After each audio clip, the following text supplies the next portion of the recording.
The Chanakya की आज की हिंदी क्राइम कहानी आपको अंदर तक झकझोर कर रख देगी। दोस्तों, अगर चैनल को सब्सक्राइब नहीं किए हैं तो सब्सक्राइब कर लीजिए। माया नगरी मुंबई में माहिम तट से 2 दिसंबर 2019 के दिन मुंबई पुलिस को एक सूटकेस मिला। सूटकेस के अंदर एक आदमी का कटा हुआ एक हाथ, एक पैर और शरीर के कुछ और टुकड़े थे। पुलिस को ये सूटकेस महिम बीच पर तैरता हुआ मिला था। लाश की पहचान कर पाना पुलिस के लिए बेहद मुश्किल था। पुलिस को सूटकेस से लाश के अलावा शर्ट, स्वेटर और पेंट भी मिले थे। कैसे मिली इस बिना सिर वाली लाश को पहचान? मामले की गंभीरता को देखते हुए जांच मुंबई क्राइम ब्रांच को सौंपी गई। क्राइम ब्रांच की टीम ने एक शर्ट पर एल्मो मेंस वेयर का टैग लगा देखा था। क्राइम ब्रांच कुर्ला पश्चिम में बेलगामी रोड पर उस दुकान पर पहुंची। उस शर्ट का बिल निकला तो पता चला कि बिल किसी बेनेट रिबेलो के नाम पर था। अब इसी नाम के आदमी को खोजना पुलिस का मकसद था।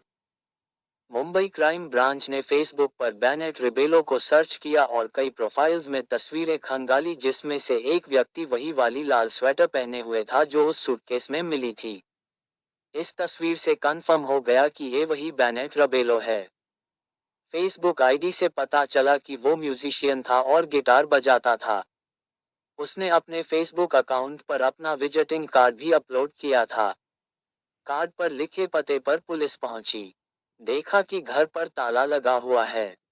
पूछताछ करने पर पता चला कि किसी ने भी बेनेट को पिछले कुछ दिनों से देखा ही नहीं था। पड़ोसियों से पूछताछ करने पर उसकी गोद ली हुई बेटी आराध्या पाटिल उर्फ रिया बेनेट रिबेलो के बारे में पता चला। पड़ोसियों ने बताया कि यहाँ वे अपनी गोद ली हुई 19 वर्षीय बेटी के साथ रहते थे। पुलिस ने उसका नंबर हासिल किया और 7 दिसंबर के दिन बेनेट रिबेलो की हत्या के शक में बेनेट की गोद ली हुई बेटी और उसके बॉयफ्रेंड को गिरफ्तार कर लिया। लड़की 19 साल की है और लड़का 16 साल का। पूछताछ करने पर दोनों ने बेनेट की हत्या करने की बात कबूल कर ली। एक गोद ली हुई बेटी ने ही अपने प्रेमी के साथ मिलकर अपने पिता की हत्या कर उसके कई टुकड़े कर डाले थे। गिरफ्तार बेटी ने पुलिस के समक्ष अपना जुर्म स्वीकार करते हुए कहा कि उसे अपने किए पर कोई अफसोस नहीं है। लड़की ने हत्या की जो वजह बताई उसे जानकर पुलिस भी दंग रह गई। बेनेट अपने घर पर अकेला रहता था। 2 शादियां की थीं, लेकिन दोनों पत्नियों से अलग हो चुका था। 26 नवंबर के दिन उसकी बेटी ने अपने बॉयफ्रेंड के साथ मिलकर उसकी हत्या कर दी।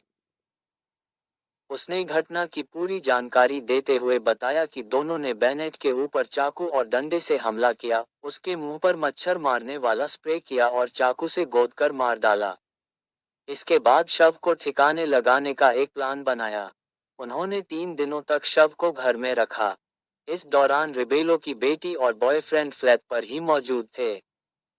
उन्होंने तेज धार वाले 4 चाकुओं से शव को छोटे छोटे टुकड़ों में काटा। शव के टुकड़े करने से पहले चाकू को गर्म किया गया। टुकड़ों को 3 सूटकेस में भरकर रिक्शा के जरिए मीठी नदी तक लेकर गए और फेंक दिया, जिसमें से एक सूटकेस बहता हुआ माहिम बीच पर पहुंच गया था। इस पूरे कांड में रिया के बॉयफ्रेंड का एक दोस्त भी शामिल था। रिया ने बताया कि बेनेट उसका यौन शोषण करता था और बॉयफ्रेंड के साथ उसके रिश्ते का विरोध करता था, जिससे वह तंग आ चुकी थी और अपने प्रेमी के साथ मिलकर उसकी हत्या कर दी। पुलिस ने बांद्रा कुर्ला कॉम्प्लेक्स इलाके के पास मीठी नदी से दूसरे सूटकेस को भी बरामद किया।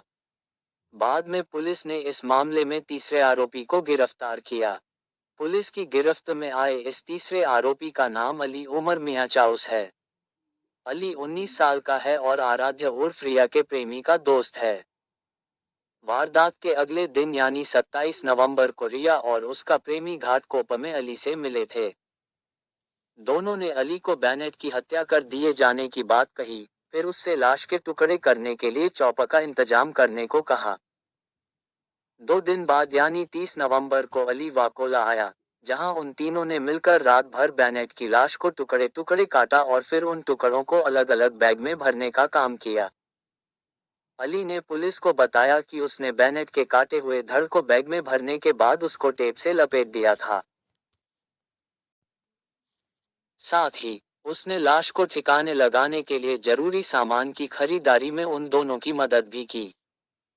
दोनों के साथ उसने बेनेट के घर के पास मौजूद एक दुकान से सूटकेस व अन्य सामान खरीदे। इसी सूटकेस में लाश के टुकड़ों को भरकर वे तीनों मीठी नदी में फेंक आए थे। 26 नवंबर को बेनेट रिबेलो का कत्ल किया गया था। 27 नवंबर को उसकी लाश के 8 टुकड़े किए गए। इसके लिए 4 चाकू लाए गए। रिबेलो के किचन में इन चाकुओं को गैस चूल्हे से गर्म कर उसके शरीर के अलग अलग हिस्से को काटा गया। कुछ हिस्सों को एक सूटकेस में रखा गया। बाद में मुंबई के अलग अलग जगहों पर उसकी बॉडी को फेंका गया। सूटकेस में रखे शव के कुछ टुकड़े पुलिस को जांच के दौरान मिले थे। उसके कपड़ों से पुलिस ने शव की पहचान की थी। इसके बाद मुंबई क्राइम ब्रांच ने सूटकेस वाली लाश की गुत्थी सुलझा ली। आज की ये हिंदी क्राइम कहानी आपको कैसी लगी? अगर पसंद आया हो तो वीडियो को लाइक और सब्सक्राइब जरूर कर लीजिए। धन्यवाद।